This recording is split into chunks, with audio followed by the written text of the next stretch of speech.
আমাদের যে গণ আকাঙ্ক্ষা যে আমাদের তৈরি হয়েছে এই অভ্যুত্থানকে ঘিরে, এবং মানুষ যে স্বপ্নে এই ৭২-এর সংবিধানের বিপরীতে গিয়ে মানুষ যে রাস্তায় নেমে এসেছে, সেটির প্রাতিষ্ঠানিক দালিলিক স্বীকৃতি ঘোষণা করার জন্য আমরা ৩১ ডিসেম্বর ২০২৪ বেলা ৩ ঘটিকায় ছাত্র জনতার উপস্থিতিতে শহীদ মিনার থেকে, যেখান থেকে আমাদের এক দফা ঘোষণা করা হয়েছে, ঠিক সেই জায়গা থেকে আমরা আমাদের প্রক্লেমেশন অফ জুলাই রেভলিউশন আমরা ঘোষণা করব। এবং এই প্রক্লেমেশন অফ জুলাই রেভলিউশনের মধ্যে আমাদের পরবর্তী বাংলাদেশের স্বপ্ন, আকাঙ্ক্ষা, অভিপ্রায়, লক্ষ্য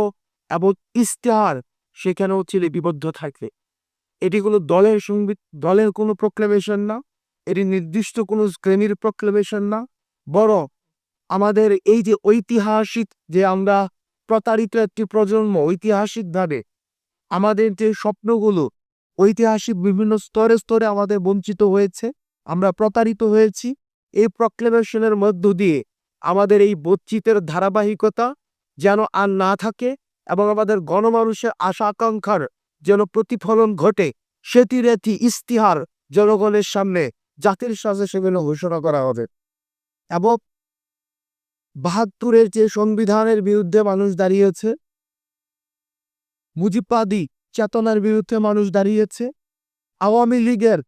এই যে ফেসিবাদের বিরুদ্ধে মানুষ দাঁড়িয়েছে, এই বিরুদ্ধে দাঁড়ানোকে সেখানে আমরা চাই স্বীকৃতি দেওয়া হোক। আমরা চাই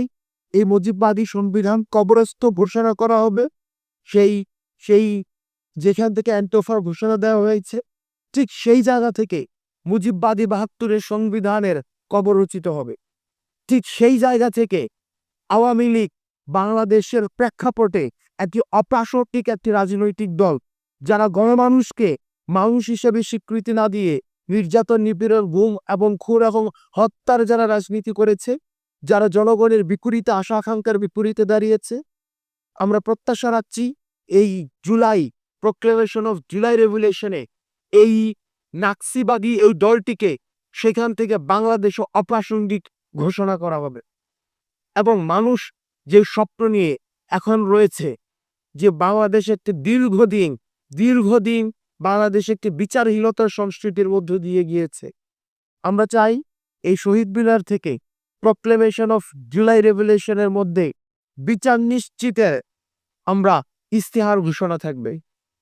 বাংলাদেশের প্রত্যেকটি প্রান্তিক জনপদ থেকে একদম শহর পর্যন্ত যারা